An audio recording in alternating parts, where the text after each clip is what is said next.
part 24. Who the fuck did I marry? So, remember, we're in April. We're now moving towards the end of April. And he still did not show me his savings account. Saw the checking, saw the Chase savings.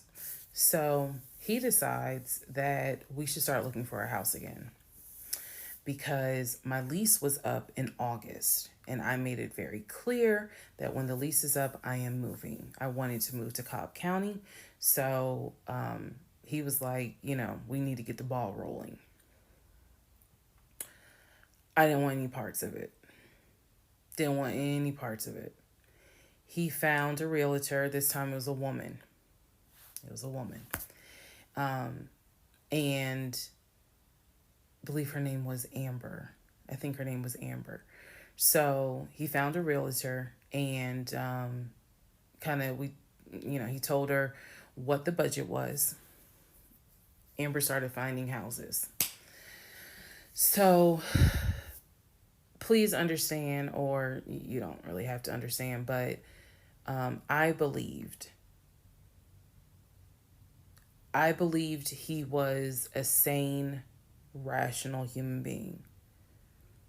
Sane enough that you would not sign an offer on a home if you didn't have the money.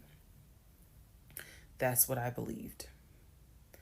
So when we started working with Amber, I believe showed us 3 or 4 houses. It was not nearly as many as the other realtor, Scott. So one of the houses, absolutely loved. Ugh. I love the house. I really wanted to put in an offer on that house, and I'm going to post it on the screen, the house. Love that house. It was just absolutely beautiful. And once again, he wanted to put in an all cash offer on the house.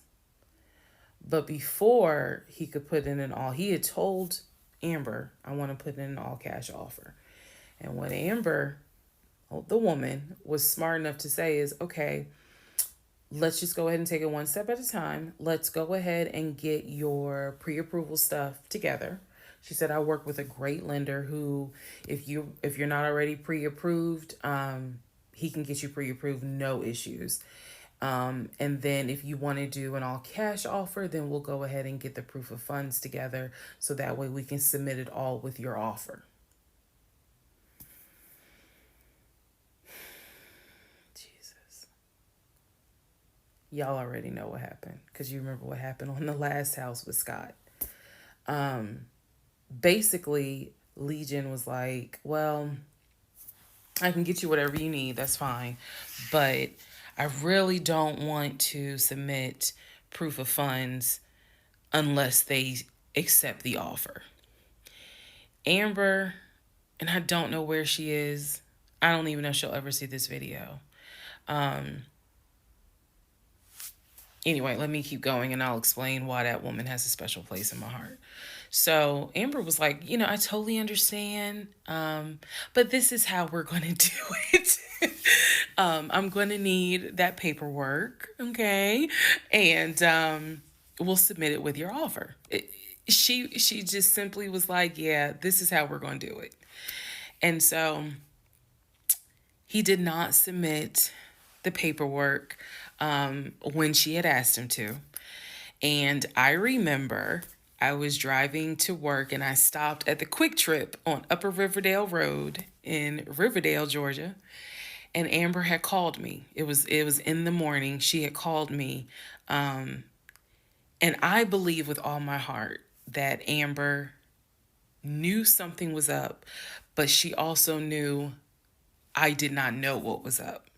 So she called me and she was like, I just don't understand. Like, if he has the paperwork, like, you can submit the paperwork. But the issue was the Chase paperwork that I had was from a year prior. So my understanding was that it pretty much was no good at this point.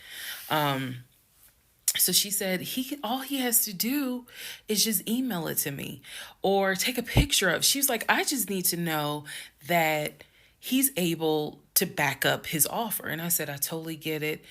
And she was explaining some stuff to me. She was like, he needs to do X, Y, and Z. And so I said to her, I remember I said, I don't know what's going on.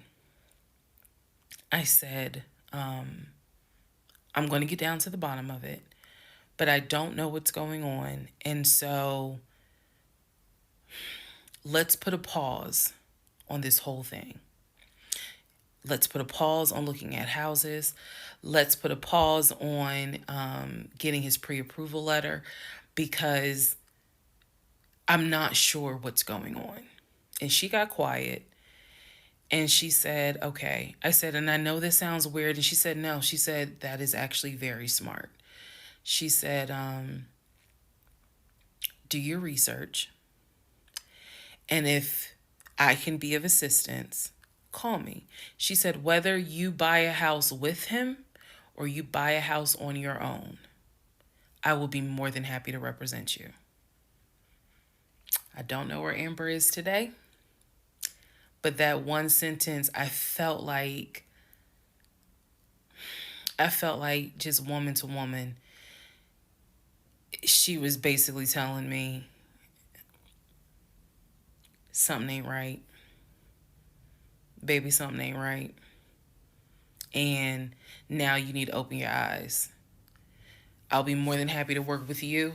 If y'all get your shit together, I'll work with both of you. But whether you buy a house or not, do your research and then let me know what I can do. That was our conversation at the Quick Trip on Upper Riverdale Road. So I got off the phone. That was the last time that we worked with any sort of realtor. That was the last time that we looked at any sort of house. And I don't remember exactly what happened after that meeting that day. I do know that when I went home, I simply told him, I don't want to look at a house right now. I said, I think it's okay if we rent. We'll just find a house in Cobb County and just rent for a year. And let's build, save some more money. Let's not worry about buying a house right now. And basically what I was trying to do was save face, because that was the first time with Amber that I actually was embarrassed at the fact that he and I, because I felt like I was complicit in the fact that I'm going to look at houses with him. I felt like we are wasting these people's time. I did not mean to waste your time. I clearly see my time as being wasted, but that doesn't mean I need to waste your time. And I felt embarrassed at the fact that we wasted her time coming across as serious buyers. When time came to put up or shut up, nothing was put up. And I knew nothing. I had nothing to add to add to this, because we're talking about a $650,000 house, and I don't make that. I don't make anywhere near that. So it just became one of those situations where I was trying to save face. I was trying to save face with my husband, and I was trying to save face with Amber. And so I did say to him, let's just rent for another year, and then let's see at that time where we are, if we should go ahead and buy. So now is when shit is about to get real.